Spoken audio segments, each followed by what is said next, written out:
എല്ലാവർക്കും നമസ്കാരം. ഇന്ന് നമ്മൾ വന്നിരിക്കുന്ന വളരെ സോഫ്റ്റ് ആയിട്ടുള്ള ഒരു പൊറോട്ടയുടെ റെസിപ്പി ആയിട്ടാണ്. 1 മണിക്കൂറിൽ താഴെ മതി ഇത് ഉണ്ടാക്കിയെടുക്കാനായിട്ട്. ആദ്യമായിട്ട് ഉണ്ടാക്കുന്നവർക്ക് പോലും വളരെ ഈസി ആയിട്ട് ചെയ്യാൻ പറ്റുന്ന ഒരു രീതിയാണ്. അതുപോലെ നമ്മളിവിടെ 3 എളുപ്പത്തിലുള്ള രീതികളാണ് കാണിച്ചിരിക്കുന്നത്. അതുപോലെ 1 മണിക്കൂറിൽ താഴെ മതി ഇത് തയ്യാറാക്കി എടുക്കാനായിട്ട്.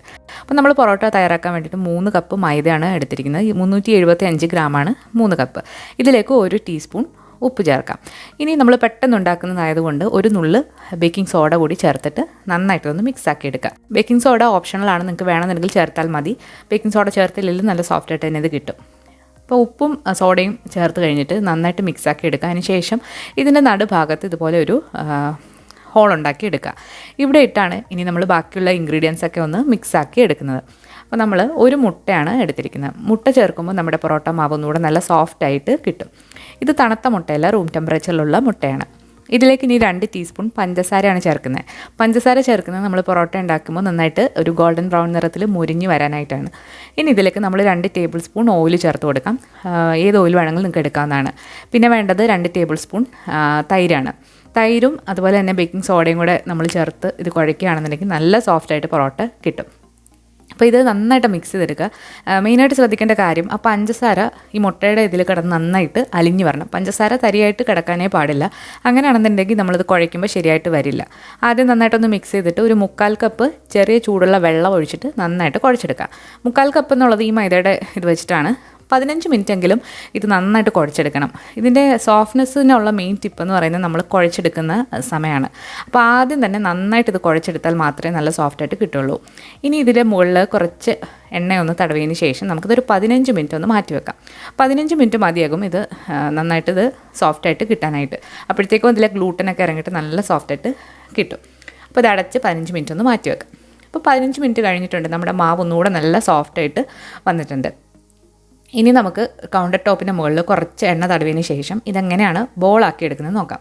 ബോളാക്കുമ്പോഴും നമ്മൾ കുറച്ച് കാര്യങ്ങൾ ശ്രദ്ധിക്കാനുണ്ട്. അപ്പോൾ നമ്മുടെ ഈ മാവ് എടുക്കുക, അതിനുശേഷം ഒരു കത്തി വെച്ച് കുറേശ്ശെ കട്ട് ചെയ്തെടുക്കുക. അപ്പോൾ അതെങ്ങനെയാണെന്ന് ഞാൻ കാണിക്കാം. ചെറുനാരങ്ങയുടെ കാട്ടിലും കുറച്ചുകൂടെ വലുപ്പത്തിൽ ബോളുകളാക്കാം. അപ്പോൾ ഇതുപോലെ കട്ട് ചെയ്തെടുത്തതിന് ശേഷം ഇതിൻ്റെ ഉള്ളിലേക്ക് ഇങ്ങനെ പ്രസ് ചെയ്ത് കൊടുക്കുക. നമ്മൾ ബോളാക്കുമ്പോൾ ശ്രദ്ധിക്കേണ്ട കാര്യം എന്താ വെച്ചാൽ അത് നല്ല സോഫ്റ്റായിട്ട് വേണം ഈ ബോൾ ഇരിക്കാനായിട്ട്. ഒരേപോലെ എല്ലാ ഭാഗവും നല്ല ഈവനായിട്ട് വേണം ഉരുട്ടിയെടുക്കാൻ. അപ്പോൾ ഇതുപോലെ ഉരുട്ടിയെടുത്തതിന് ശേഷം നമുക്കവിടെ മാറ്റി വെക്കാം. അതുപോലെ എല്ലാം കട്ട് ചെയ്ത് മാറ്റിയെടുക്കാം. നമ്മളിവിടെ 12 ബോളാണ് കിട്ടിയിരിക്കുന്നത്.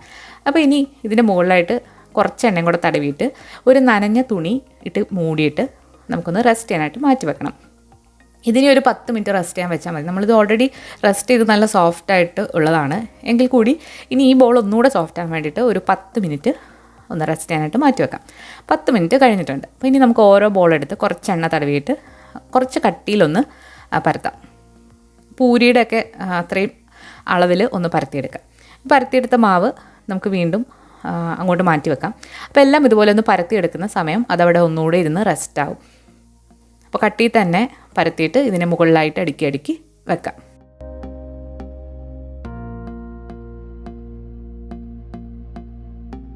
അപ്പോൾ എല്ലാം ഇതുപോലെ അടുക്കി അടുക്കി നമ്മൾ വെച്ചിട്ടുണ്ട്. ഇനി നമ്മൾ ഈ അടുക്കി വെച്ചതിൽ നിന്നും ഓരോന്നെടുത്തിട്ടാണ് പൊറോട്ട ആക്കാൻ പോകുന്നത്. ഇതിനെ കൂടുതൽ റെസ്റ്റ് ആണെന്ന് വെക്കണ്ട. അപ്പോൾ നമ്മൾ അടുക്കി വെച്ച് നേരെ തിരിച്ചിടുക. ആദ്യം അടിച്ചത് നമ്മൾ എടുത്ത് പരത്താം. അപ്പോൾ 3 രീതിയാണ് നമ്മളിവിടെ കാണിക്കുന്നത്. അപ്പോൾ ആദ്യത്തെ രീതി എന്ന് വെച്ചാൽ ഒരെണ്ണം എടുത്ത് കയ്യിൽ കുറച്ച് എണ്ണ തടവിയതിന് ശേഷം ഒന്ന് കൈ വെച്ചിട്ട് പരത്തുക. അതിനുശേഷം നമ്മുടെ ചപ്പാത്തി റോൾ ചെയ്യുന്ന പോലെ നന്നായിട്ട് റോൾ ചെയ്യാം. ആദ്യം ഒന്ന് റോൾ ചെയ്തതിന് ശേഷം പിന്നെ കൈ വെച്ചിട്ട് നമുക്കൊന്ന് പരത്തിയെടുക്കുമ്പോൾ തന്നെ ഇത് നല്ല കട്ടി കുറഞ്ഞ് ഇതുപോലെ വരും. അപ്പോൾ നന്നായിട്ട് തന്നെ ഇതുപോലെ ആക്കിയെടുക്കുക. ഇടയ്ക്ക് ഹോളൊന്നും വന്നാലും കുഴപ്പമൊന്നുമില്ല. അപ്പോൾ നന്നായിട്ട് തന്നെ ഇങ്ങനെ വളരെ കട്ടി കുറച്ച് എടുക്കുക. അതിനുശേഷം ഒരറ്റത്തൂന്ന് ഇങ്ങനെ വലിച്ചെടുക്കുക. അപ്പോൾ ഇങ്ങനെ ചുറ്റിച്ചെടുക്കുക. ഇത് ഏറ്റവും സിമ്പിളായിട്ടുള്ള രീതിയാണ്. ഇത് നമ്മൾ വീശൊന്നും അടിക്കേണ്ട. അപ്പോൾ ഇങ്ങനെ ചെയ്തെടുക്കാം. ഇനി അടുത്ത രീതി എന്ന് പറയുന്നത് നമുക്ക് ഈ പൊറോട്ട വെച്ചിട്ട് നമുക്ക് മറ്റൊരു രീതിയിലാണ് ചെയ്ത് കാണിക്കുന്നത്. അപ്പോൾ അത് ആദ്യം തന്നെ ഇതുപോലെ ഒന്ന് പരത്തിയെടുക്കുക. മാവ് നല്ല സോഫ്റ്റ് ആയെങ്കിൽ മാത്രമേ നമുക്കിതുപോലെ ഇങ്ങനെ നന്നായിട്ട് പരത്തിയെടുക്കാൻ പറ്റത്തുള്ളൂ. അതുപോലെ കറക്റ്റ് ഞാൻ പറഞ്ഞ സമയത്ത് അത് റെസ്റ്റ് ചെയ്യാനും വെക്കണം. അപ്പോൾ ഇതുപോലെ നന്നായിട്ട് പരത്തിയെടുക്കുക. ബാക്കി അവസാനം നമുക്ക് കൈവച്ചിട്ടും ഇതുപോലെ പരത്തിയെടുക്കാം. കട്ടി കുറഞ്ഞ് എല്ലാ ഭാഗത്തേക്കും നല്ല കട്ടി കുറച്ചതുപോലെ പരത്തിയെടുക്കാം. ഇനി നമ്മൾ ചെയ്യാൻ പോകുന്നത് ഒരു നൈഫ് വെച്ചിട്ട് ഇതുപോലെ നമുക്കൊന്ന് വരഞ്ഞു കൊടുക്കാം. ഇനി 2 സൈഡിൽ നിന്നും ഇതിങ്ങനെ അകത്തേക്ക് നീക്കി കൊടുക്കുക. അപ്പോൾ നമ്മൾ ചുറ്റിച്ചെടുക്കുമ്പോൾ നല്ല ലെയർ കിട്ടാനായിട്ടാണ് നമ്മളിങ്ങനെ ചെയ്യുന്നത്. അപ്പോൾ ഇതും മറ്റൊരു ഈസി ആയിട്ടുള്ള രീതിയാണ്. അപ്പോൾ ഇതുപോലെ ചുറ്റിച്ചെടുത്തിട്ട് മാറ്റി വെക്കുക. അതും തുണിയിട്ട് കവർ ചെയ്ത് എടുക്കാനായിട്ട് ശ്രദ്ധിക്കാം, ഉണങ്ങിപ്പോരുത് മാവ്. ഇനി അടുത്തത് നമ്മൾ ചെയ്യാൻ പോകുന്നത് വീശി അടിക്കുകയാണ്. വീശി അടിക്കാനായിട്ട് വളരെ സിമ്പിളാണ്. അപ്പോൾ നമ്മൾ ഈ ചെയ്യുന്നത് ഒന്ന് കണ്ടു നോക്കൂ. നമ്മളിതിന് മുൻപ് വീശി അടിച്ചിട്ട് ഒരു പൊറോട്ട ചെയ്തിട്ടുണ്ട്, ഒരുപാട് പേര് ട്രൈ ചെയ്ത് നോക്കിയിട്ടുള്ളതാണ്. ഇത് നന്നായിട്ട് തന്നെ വീശി അടിക്കാൻ പറ്റും, ഒട്ടും തന്നെ പൊട്ടിപ്പോവാതെ നമുക്ക് പെർഫെക്റ്റ് ആയിട്ട് ഇത് വീശി അടിക്കാൻ പറ്റും. അപ്പോൾ വീശി അടിക്കുന്നതിൻ്റെ കൂടുതൽ ടിപ്സ് നമ്മുടെ ആദ്യത്തെ വീഡിയോയിൽ ഞാൻ ഇൻക്ലൂഡ് ചെയ്തിട്ടുണ്ട്. അപ്പോൾ കൂടുതൽ അറിയാൻ താല്പര്യമുള്ളവർ അതുകൂടെ ഒന്ന് കണ്ടു നോക്കുക. അപ്പോൾ നന്നായിട്ട് തന്നെ വീശി അടിക്കാം.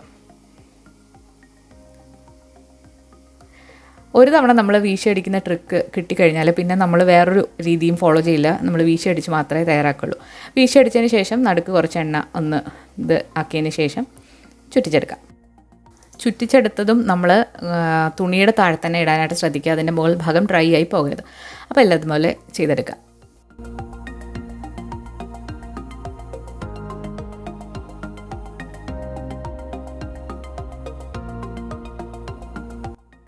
ഇനി നമ്മൾ ഇതെങ്ങനെയാണ് പൊറോട്ടയ്ക്ക് വേണ്ടിയിട്ട് പരത്തുന്നത് നോക്കാം. അപ്പോൾ നമ്മൾ ഏറ്റവും ആദ്യം ചുറ്റിച്ചത് ഏറ്റവും ആദ്യം തന്നെ പരത്താനായിട്ട് ശ്രദ്ധിക്കുക. അപ്പോൾ അത് കുറച്ച് സമയം റെസ്റ്റ് ആയതാണ്.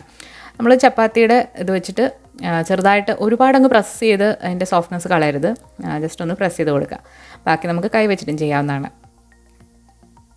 നമ്മൾ ഓരോന്ന് ഉണ്ടാക്കുന്ന സമയം ഇതുപോലെ പരത്തിയെടുത്ത് ഉണ്ടാക്കുന്നതാണ് ഏറ്റവും നല്ലത്. ആ സമയം അത് കൂടുതൽ അവിടെ നിന്ന് റെസ്റ്റ് ആവും. അപ്പോൾ ഇനി നമുക്ക് പൊറോട്ട ചുട്ടെടുക്കാം. അതിന് വേണ്ടിയിട്ട് നമ്മളൊരു ഇരുമ്പിൻ്റെ തവ നന്നായിട്ട് ചൂടാക്കിയിട്ട് എണ്ണയൊക്കെ തടവി വെച്ചിട്ടുണ്ട്. അപ്പോൾ നമ്മൾ പൊറോട്ട ഇടുമ്പോൾ നമ്മൾ താഴെ കിടക്കുന്ന ഭാഗം മുകളിൽ വരാനായിട്ട് ശ്രദ്ധിക്കാം. അപ്പോൾ അതങ്ങനെ വെച്ച് കൊടുക്കുക. മീഡിയം ഫ്ലെയിമിലാണ് നമ്മൾ തവ വന്നിട്ടുള്ളത്. തവ നല്ല ചൂടായി കിടക്കണം. അതിനുശേഷം അതിൻ്റെ മുകളിൽ കുറച്ച് എണ്ണ സ്പ്രിങ്കിൾ ചെയ്ത് കൊടുക്കുക. അതിനുശേഷം മറിച്ചിടുക. അപ്പോൾ നമ്മൾ തയ്യാറാക്കുമ്പോഴും ഇതിലെ എണ്ണ സ്പ്രിങ്കിൾ ചെയ്തിട്ട് വേണം ഉണ്ടാക്കിയെടുക്കാനായിട്ട്. അപ്പോഴാണ് അത് നന്നായിട്ട് മൊരിഞ്ഞ് കിട്ടുക. അതുപോലെ നമ്മളിത് മൊരിക്കുമ്പോൾ ഒരുപാടങ്ങ് കരിച്ച് അങ്ങ് ഭയങ്കരമായിട്ട് കട്ടിയിൽ മൊരിച്ചെടുക്കരുത്. കുറച്ചൊരു സോഫ്റ്റ്നെസ്സിൽ വേണം മൊരിച്ചെടുക്കാനായിട്ട്. അപ്പോൾ തിരിച്ചു മറിച്ചു വിട്ട് 2 സൈഡും നന്നായിട്ട് തന്നെ അതേസമയം വേവും വേണം. അപ്പോൾ എല്ലാം ഇതുപോലെ നമുക്ക് ചുട്ടെടുക്കാം. തവയുടെ ചൂട് ഒരുപാട് കൂടുതലാണെന്നുണ്ടെങ്കിൽ കുറച്ച് വെള്ളം തളിച്ചിട്ട് അതൊന്ന് നോർമലാക്കിയിട്ട് വേണം നിങ്ങളടുത്ത് ഇത് ഇടാനായിട്ട്. തിരിച്ചു മറിച്ചു വിട്ട് എടുക്കുക. ഒരുപാട് സമയം ഒരു സൈഡ് ഇട്ട് കൊടുക്കാതിരിക്കുക. ഒരു 4-5 എണ്ണമൊക്കെ ആകുമ്പോൾ ഇതുപോലെ എടുത്തിട്ട് ചൂടോടെ തന്നെ കൈവച്ചിട്ടൊന്ന് അടിച്ചു കൊടുക്കുക. നല്ല ചൂടാണ്. നല്ല സോഫ്റ്റ് ആയിട്ടുള്ള പൊറോട്ടയാണ്. ഒരുപാട് നേരം നമ്മൾ റെസ്റ്റ് ചെയ്യാതെ വളരെ പെട്ടെന്ന് തയ്യാറാക്കിയതാണ്. റെസ്റ്റ് ചെയ്തുണ്ടാക്കുന്നത് ഇതിലും ഒന്നുകൂടെ നല്ല സോഫ്റ്റാണ്. എങ്കിലും അതേ സോഫ്റ്റ്നെസ്സിൽ തന്നെ ഇതും വന്നിട്ടുണ്ട്.